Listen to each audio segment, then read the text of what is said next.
మాజీ శాసనసభ్యులు పెద్దలు గౌరవనీయులు రసమై బాలకృష్ణ గారు, గౌరవనీయులు పెద్దలు వనం జ్వాల నరసింహరావు గారు, పెద్దలు ప్రొఫెసర్ మల్లేశం గారు, శాతవాహన యూనివర్సిటీ మాజీ వైస్ ఛాన్సలర్ గారికి, గౌరవనీయులైన పెద్దలు సోదరులు మన సుబ్బయ్య గారికి, అదేవిధంగా గౌరవనీయులు పెద్దలు విద్యుత్ రంగ నిపుణులు నిష్ణాతులు, మరి ఈరోజు తన పుస్తకాన్ని కూడా ఇక్కడ పవర్ఫుల్ తెలంగాణ పేరిట ఇక్కడ ప్రదర్శించడమే కాదు కొన్ని విలువైన సూచనలు కూడా చేసిన గౌరవనీయులైన తులజారాం గారికి, గౌరవనీయులు పెద్దలు తెలంగాణ గ్రంథాలయ సంస్థ మాజీ అధ్యక్షులు అన్న ప్రొఫెసర్ ఆయాచితం శ్రీధర్ గారికి, గౌరవనీయులు పెద్దలు ఆర్థిక రంగ నిపుణులు, ఇప్పటిదాకా సంక్షిప్తంగా చెప్పిన గ్రామానికి ఈ భావజాల వ్యాప్తి జరగాలని కోరుకున్న పెద్దలు పాపారావు గారు, కేసీఆర్ గారి బ్యాచ్మేటు, సిద్దిపేటలో జర్నలిజంలో తన మరి వృత్తిపరంగా తన జీవితాన్ని ప్రారంభించి తర్వాత ఇప్పుడు ఒక రచయితగా ఒక నవలిస్ట్గా రూపాంతరం చెందిన పెద్దలు చిరకాల పెద్దలకి మిత్రులు అనలేను నేను, నాకంటే చాలా పెద్దవారు, అంకుల్ అండి అలవాటు అంజయ్ అంకుల్కి, వేదిక ముందున్న చాలామంది పెద్దలందరికీ, పత్రికా మిత్రులకి అందరికీ పేరు పేరున నమస్కారం. లాస్ట్కి మాట్లాడితే బాధ ఏంటంటే ఇది ఒకది ఆకలి అవుతుంటుంది, మీకోది ఓపిక నశిస్తుంటుంది. ఇక్కడ వేదిక మీద ఉన్న వాళ్ళేమో అందరూ ఉపన్యాసకర్తలే, అందరూ కూడా మైక్ ఇస్తే ఎవరైనా కూడా గంట సేపు గనగన మాట్లాడే సత్తా ఉన్న వాళ్ళే కాబట్టి ఎవరిని ఆపలేము, ఏమని వద్దను. సంక్షిప్తంగా ఒక 4 విషయాలు, ఎక్కువ చెప్పను. ఒకటి, తెలంగాణ రాష్ట్రం సిద్ధించిన తర్వాత నిజానికి సంస్కృతి పరంగా భాష పరంగా తెలంగాణ యొక్క గొప్పదనాన్ని ఔన్నత్యాన్ని చెప్పుకునే కార్యక్రమాన్ని కొంతమేరకు చేసుకున్నాం, అందులో సఫలం కూడా అయినాం.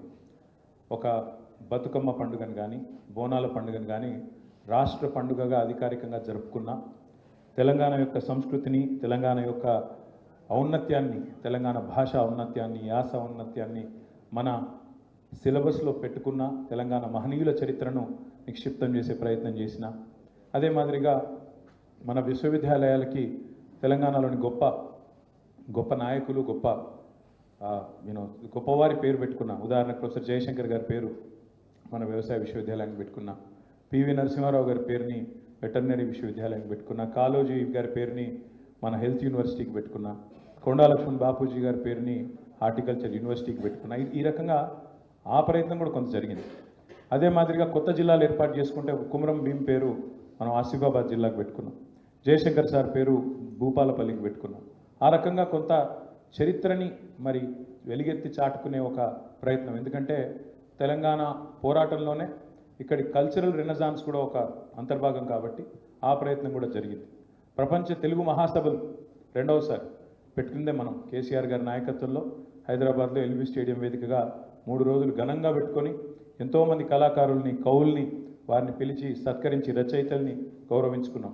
సాంస్కృతిక సారథి పెట్టి ఆ సారథికి మరి ఒక అద్భుతంగా ధూమ్ధాం వ్యవస్థాపకుడుగా ఉన్న బాలకిషన్ గారిని దానికి చైర్మన్గా పెట్టి క్యాబినెట్ ర్యాంక్ ఇచ్చి అందులో దాదాపు ఒక 500 మంది కవులు, కళాకారులకు ప్రభుత్వ కొలువులు ఇచ్చి వారిని కూడా బ్రహ్మాండంగా తెలంగాణ చరిత్రను ముందుకు తీసుకొని పోయే క్రమంలో వారికి కూడా ఒక అవకాశం ఇచ్చింది కేసీఆర్ గారి నాయకత్వం.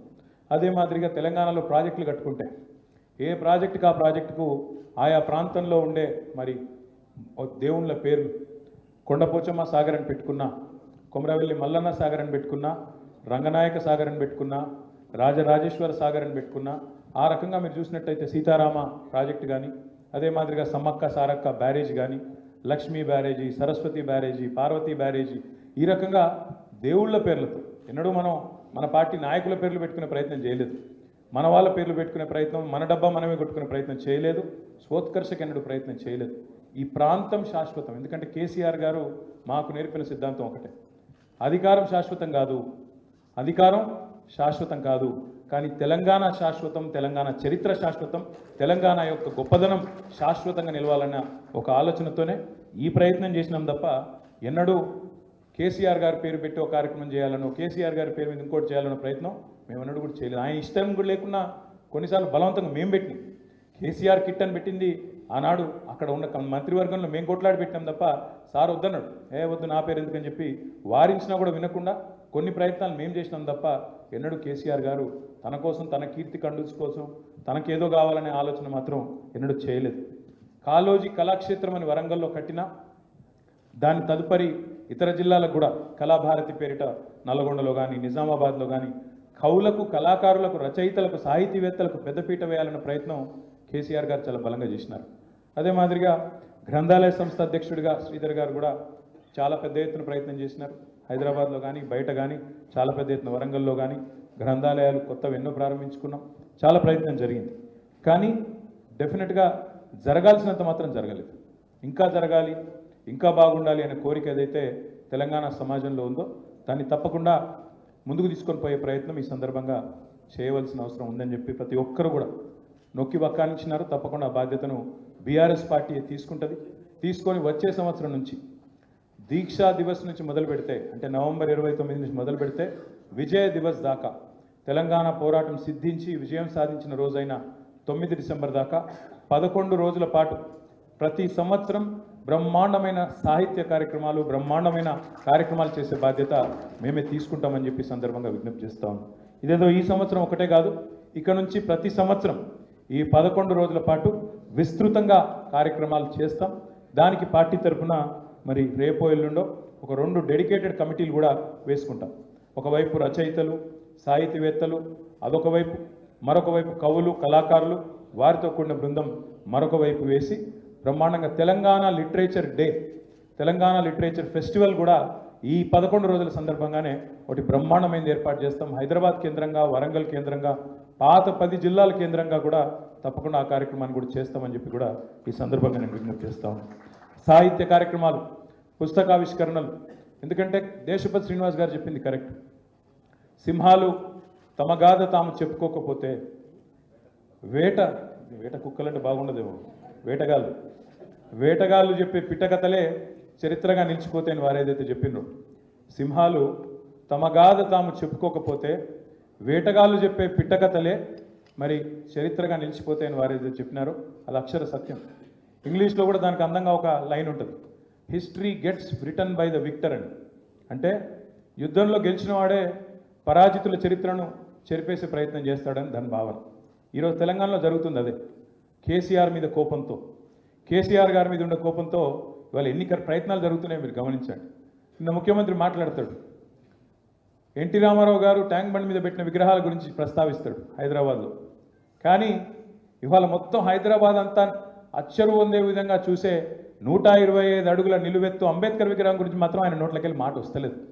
అంబేద్కర్ గారి పేరిట కట్టిన అద్భుతమైన సచివాలయం, ఒక రాజసౌధం లాంటి, ఒక శ్వేత సౌధం లాంటి సచివాలయం గురించి మాత్రం ఒక్క మాట రాదు. ఇవాళ మొత్తం నిఠారుగా నిలబడ్డ పోలీస్ కమాండ్ కంట్రోల్ సెంటర్ గురించి ఒక్క మాట రాదు. అద్భుతంగా హైదరాబాద్లో కట్టిన ఎన్నో, 1, 2 కాదు, ఎన్నెన్నో ఈ 10 ఏళ్లలో జరిగిన నిర్మాణాల గురించి మాత్రం మాట రాదు. ఎందుకంటే పరాజితుల చరిత్ర మరిపేసేదో మలిగిపోతుంది అనుకునే ఒక మూర్ఖపు ప్రపంచంలో ఈ ముఖ్యమంత్రి ఉన్నాడు. ఆయనకైనా ఇంకా మిగతా వాళ్ళనికైనా నేను చెప్పేది ఒకటే, కేసీఆర్ మీద కోపంతో సరే రాజకీయంగా మాటల దాడి చేయండి, మీకు వచ్చేటిదే బూతులు, మీకు తెలిసిన ప్రపంచమే గది. కానీ ఒకటి మాత్రం పక్కా, కేసీఆర్ మీద కోపంతో తల్లి రూపాన్ని మార్చే ప్రయత్నం చేస్తే మాత్రం చరిత్ర క్షమించదు. తెలంగాణ తల్లి రూపాన్ని మార్చే ప్రయత్నం, నాకు తెలియక అడుగుతా, వాళ్ళ భారతదేశంలోనే అత్యంత సుసంపన్నమైన రాష్ట్రం, నా లెక్క కాదు, రిజర్వ్ బ్యాంక్ ఆఫ్ ఇండియా లెక్క ప్రకారం తలసరి ఆదాయంలో ఇవాళ అన్ని రాష్ట్రాల కంటే ముందున్నది తెలంగాణ రాష్ట్రం. అట్లాంటి తెలంగాణ రాష్ట్రం, సుసంపన్నమైన రాష్ట్రానికి తల్లి, తెలంగాణ తల్లి మూర్తిభవించిన ఒక దేవతలాగా కేసీఆర్ గారు, అదేవిధంగా తెలంగాణ ఉద్యమంలోని పెద్దలు ఆనాడు ప్రతిష్ఠించినారు 2007 సంవత్సరంలో. అప్పుడెప్పుడో దాశరథి గారు, ఆ తర్వాత రావెల్ల వెంకటరామారావు గారు ప్రస్తుతించినట్టుగా మా తెలంగాణ తల్లి కంజాతవల్లి అన్నట్టుగా బ్రహ్మాండంగా ఇక్కడి సమాజం యొక్క ఒక ఆశయాన్ని, ఇక్కడి సమాజం యొక్క ఔన్నత్యాన్ని, తెలంగాణ ప్రాంతం యొక్క గొప్పతనాన్ని ఒక ఆస్పిరేషనల్, ఒక వాల్యూగా, ఆస్పిరేషనల్ చిహ్నంగా తెలంగాణ తల్లిని ప్రతిష్ఠించుకున్నాం. ఇవాళ ఈ ముఖ్యమంత్రి ఏమంటున్నాడు, అత్యంత సుసంపన్నమైన రాష్ట్రమైన తెలంగాణ తల్లి, ఈ తెలంగాణ రాష్ట్రానికి తల్లిగా ఉండే తల్లిని కేవలం ఇక్కడి పేదరికానికి, ఇక్కడ ఉండే సమస్యలకు చిహ్నంగా నేను ప్రతిష్ఠిస్తా అని చెప్పి ముఖ్యమంత్రి అంటా ఉన్నాడు. రూపుమాపుతా అంటా ఉన్నాడు, రూపు మారుస్తా అంటున్నాడు. కేసీఆర్ చేసిన పోరాటాన్ని రూపుమాపుతా అంటా ఉన్నాడు. ఇది ఎంత మాత్రం ఆమోదయోగ్యం కాదు. ఎందుకంటే అధికారం ఎవరికి శాశ్వతం కాదు. ఒకనాడు ఇందిరాగాంధీ గారు ప్రతిష్ఠించిన భరతమాతను వాజ్పేయి గారు రాగానే మార్చేయలేదు. అదేవిధంగా భారతదేశంలో ఎన్నో చోట్ల అధికార మార్పిడి జరిగింది. తెలుగు తల్లి విగ్రహ రూపం మారలేదు. అదేవిధంగా కన్నడ మాత పేరిట పెట్టుకున్న విగ్రహం రూపం మారలేదు. కానీ ఇక్కడ ముఖ్యమంత్రి ఎంత కురుసబుద్ధి, ఎంత లేకి వ్యక్తి అంటే కేసీఆర్ మీద కోపంతో ఆఖరికి తెలంగాణ తల్లిని కూడా ఇవాళ మార్చే ప్రయత్నం ఏదైతే చేస్తున్నాడో చరిత్ర క్షమించదు. ఇట్లాంటి మూర్ఖపు పనులు ఎవరు చేసినా తప్పకుండా దానికి ప్రజల ఆమోదం ఉండదు. ప్రజల నుంచి చీత్కారం తప్ప ఏనాటికైనా కూడా వ్యతిరేక భావన తప్ప ఏనాటికి కూడా వీటికి ఆమోదం లభించదు. కాబట్టి ఆ ప్రయత్నం ఇప్పటికైనా విఘ్నతతో విరమించుకోవాలని చెప్పి ప్రభుత్వానికి విజ్ఞప్తి చేస్తున్నాం. ఒకవేళ వాళ్ళకి ఔన్నత్యం కానీ ఒకవేళ వాళ్ళకి పెద్ద బుద్ధి కానీ లేకపోతే ఒకటి మాత్రం పక్క, మళ్ళీ 4 ఏళ్ల తర్వాత ఆ సెక్రటేరియట్లో తప్పకుండా జరగాల్సిన కార్యక్రమం జరుగుతుంది. నువ్వు ఎన్ని కథలు పడ్డా ఎన్ని కార్యక్రమాలు చేసినా తప్పకుండా మళ్ళీ తిరిగి తెలంగాణ తల్లే తన సరైన స్థానంలో ఉంటుంది. ఇలా నువ్వు రాహుల్ గాంధీ తండ్రిని ఎక్కడైతే పెట్టినావో అక్కడ ఖచ్చితంగా తెలంగాణ తల్లి నిటారుగా నిలబడుతుంది, నిన్ను చూస్తూనే ఉంటుందని చెప్పే మాట కూడా ముఖ్యమంత్రికి నేను చెప్తా ఉన్నాను. ఎన్నన్నా చేసుకో, అధికారం నీకున్నది కాబట్టి ఏదో 4 రోజులు సాయుధ బలగాల నడుమ నీ నాటకాలు కొంత సాగుతాయి కొంతకాలం, కానీ ఎల్లకాలం మాత్రం సాగవు. ఇది పక్క. రెండవ మాట, పుస్తకాలు 1 కాదు 2 కాదు వేలు రావాలి, వేలు రావాలని చెప్పి మిత్రులందరూ కోరినారు. మీ అందరికి నేను ఇచ్చే మాట ఏమంటే ఆ బాధ్యత స్వయంగా నేను తీసుకొని వచ్చే సంవత్సరం నుంచి వేల పుస్తకాలు ఎవరైతే అజ్ఞాత సూర్యులు ఉన్నారో తెలంగాణలో తప్పకుండా వారిని వెలుగులోకి తీసుకొచ్చే బాధ్యత కూడా నేను ఈ పార్టీ తరఫున తీసుకుంటా అని చెప్పి కూడా నేను విజ్ఞప్తి చేస్తా ఉన్నాను. ఎందుకంటే ఈ మాట బాధతోనే చెప్తా ఉన్నా. కొంత ఆ మధ్యన ఒక మిత్రుడు డిఎంకే మాజీ శాసనసభ్యుడు హైదరాబాద్కి వచ్చిండు, శేఖర్ అని, సిఆర్ శేఖర్ ఆయన పేరు. వస్తే ఏదో మర్యాద కర్టసీకి నన్ను కలవడానికి వచ్చిండు. వచ్చిన తర్వాత ఏదో పిచ్చాపాటి మాట్లాడుతున్నావు, రాగానే అన్న మీకు పుస్తకాలు తెచ్చినా అన్నాడు. ఏంటి అని చూస్తే ఒకటి బాబాసాహెబ్ అంబేద్కర్ గారిది, ఇంకొకటి మహాత్మా గాంధీ గారి యొక్క మరి జీవితానికి సంబంధించి 2 పుస్తకాలు తెచ్చి నా చేతిలో పెట్టిండు, ఫోటో దిగిండు. దిగినాక కూర్చున్న తర్వాత మరి పుస్తకాలు ఎందుకు తెచ్చినావు బ్రదర్ అని నేను అడిగాను. అన్న మాకు ఒక అలవాటు, మా పార్టీలో ఎవరిని కలిసినా పెద్దలను కలిస్తే ముఖ్యంగా మేము మా పార్టీ యొక్క ఐడియాలజీకి సంబంధించిన పుస్తకాలు, ద్రవిడియన్ ఫిలాసఫీ, ఐడియాలజీ, పెరియార్ నుంచి మొదలు పెడితే తమిళ కల్చరు, వాటికి సంబంధించిన పుస్తకాలు మేము బహుమతిగా ఇస్తూ ఉంటామన్నా. హైదరాబాద్ రాగానే మిమ్మల్ని కలవాలనుకున్నప్పుడు నేను కూడా పోయి హిమాలయ బుక్ డిపో పోయినా మీ దగ్గరకు వచ్చేటప్పుడు, మరి తెలంగాణ చరిత్రకు సంబంధించిన ఏమైనా ముఖ్యమైన పుస్తకాలు ఏమైనా దొరుకుతాయేమని చెప్పి దేవులాడినా. దురదృష్టవశాత్తు అక్కడ దొరకలేదన్నా. అందుకే దొరికిన 2 మంచి పుస్తకాలు తెచ్చి మీకు ఇచ్చిన అన్నాడు.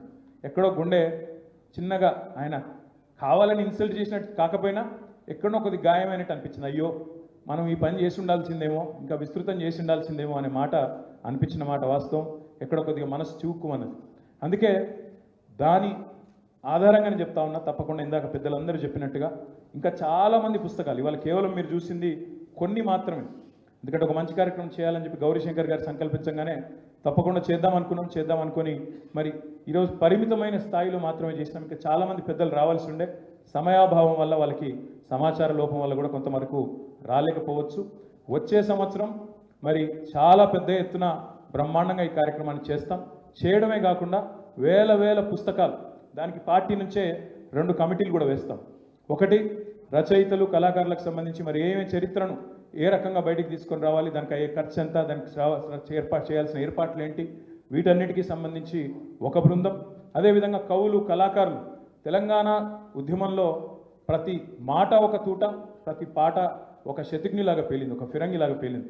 అట్లాంటి పాటలు, అట్లాంటి కళాకారులు, వాళ్ళ అద్భుతమైన టాలెంట్ భవిష్యత్తు కూడా వినబడాలి, భవిష్యత్తులో కూడా వినబడుతూనే ఉండాలి. కాబట్టి తప్పకుండా దానికి సంబంధించి కూడా ఒక కమిటీ వేయబోతా ఉన్నాం. ఇక దాంతోపాటు చెప్పాలంటే చాలా చెప్పొచ్చు, కానీ చివరిగా ఒక్క మాట మాత్రం చెప్పి నేను ముగిస్తాను. ప్రొఫెసర్ జయశంకర్ గారు ఎప్పుడు అనేది తెలంగాణ ఉద్యమానికి 3 పార్శ్వాలు ఉన్నాయి. ఒకటి సెన్సిటైజేషన్, అంటే భావజాల వ్యాప్తి. ఎప్పటికప్పుడు చర్చ జరగాలి. ప్రభుత్వాలు తమ మాట తప్పినప్పుడు, తాము ఇచ్చిన హామీలు విస్మరించినప్పుడు, ప్రజలను మోసం చేస్తున్నప్పుడు ఎప్పటికప్పుడు ప్రజలకు చైతన్యవంతం చేయాల్సిన బాధ్యత ఇటు మీడియాది కానీ, ప్రతిపక్షంగా మాది కానీ, ప్రజా సంఘాలది కానీ, పౌర హక్కుల మరి పోరాటాలు చేసేవాళ్ళు కానీ అందరి మీద కూడా ఉంటుంది. సెన్సిటైజేషన్ అనేది నిరంతరం జరగాల్సిన ప్రక్రియ. 365 రోజులు 24 గంటలు ఏ రూపంలో అయినా, మీడియా రూపంలో, సోషల్ మీడియా రూపంలో, పాటల రూపంలో, మరి అదేవిధంగా సినిమాల రూపంలో, నవలల రూపంలో రకరకాలుగా జరగాల్సిన కార్యక్రమం. రెండవది యాజిటేషన్, ఆందోళన పదం. ఆందోళన పదం ఎప్పుడు అవసరమైనప్పుడు, సందర్భం వచ్చినప్పుడు. మన లగచర్లో వచ్చింది, ఈ అదానీ గారి విషయమే వచ్చింది. అదే మాదిరిగా ఇంకా చాలా విషయాల్లో ఇప్పుడు గురుకుల బాట నడుస్తున్నది. అట్లా సందర్భం వచ్చినప్పుడు ప్రజల దృష్టికి సమస్య యొక్క తీవ్రతను తీసుకొని పోవాల్సిన సందర్భం ఏర్పడ్డప్పుడు ఔచిత్యాన్ని బట్టి ఆ రోజు ఆందోళన పదంలో కూడా పోవడానికి వెనుకాడవద్దు. ఎప్పటికప్పుడు ఆందోళన పదంలో కూడా సందర్భాన్ని బట్టి పోవాలి. ఇక మూడవది డెమోక్రటైజేషన్. అంటే అల్టిమేట్గా ప్రజాస్వామ్యంలో మరి తలరాత రాసేది ఎన్నికలు, ప్రజలు అల్టిమేట్గా ప్రజలే రాస్తారు. ఆ ఎన్నికల్లో వారే కీలక భూమిక కాబట్టి ఆ ఎన్నికల్లో పాల్గొనడం ద్వారా ప్రజాస్వామికంగానే మన యొక్క డిమాండ్ను, మన యొక్క హక్కులను నెరవేర్చుకోవాలి అనే మాట జయశంకర్ గారు ఎప్పుడు చెప్తూ ఉండేది. మరి ఈ 3 అంకాల్లో కూడా సెన్సిటైజేషన్లో, యాజిటేషన్లో, డెమోక్రటైజేషన్లో, మూడింట్లో కూడా కవులు, కళాకారులు, రచయితలు, సాహితీవేత్తల పాత్ర ఎంతో ముఖ్యమైనది. కాబట్టే ఈ దీక్షా దివస్ సందర్భంగా వారు తెచ్చిన ఈ పుస్తకాలు, వారు తీసుకొచ్చిన వివిధ రూపాలని వాళ్ళు ప్రదర్శించడం ఇక్కడ జరిగింది. భవిష్యత్తులో కూడా ఇదే రకంగా మరి పార్టీలకు అతీతంగా, రాజకీయాలకు అతీతంగా, ఎందుకంటే ఇందాక నేను చెప్పింది ఊరికే చెప్పలేదు, అధికారం శాశ్వతం కాదు, అధికారమే పరమావిధి ఎన్నటికీ కారాదు. కానీ తెలంగాణ శాశ్వతం, అది సాధించింది తప్పకుండా తెలంగాణ ప్రజల పోరాట స్ఫూర్తితో, అమరుల అమరత్వంతో, కేసీఆర్ నాయకత్వంలో సాధించిన మాట ఇది వాస్తవం. ఎప్పటికైనా ఎవరైనా ఒప్పుకోక తప్పని వాస్తవం. కాబట్టి మనం దానికోసం, అధికారం కోసం కాదు, కేవలం తెలంగాణ చరిత్రని భవిష్యత్ తరాలకు నిక్షిప్తం చేసి అందజేయడం కోసం ఈ ప్రయత్నాన్ని పూర్తి స్థాయిలో చేస్తామనే మాట మళ్ళొక్కసారి మీకు తెలియజేస్తూ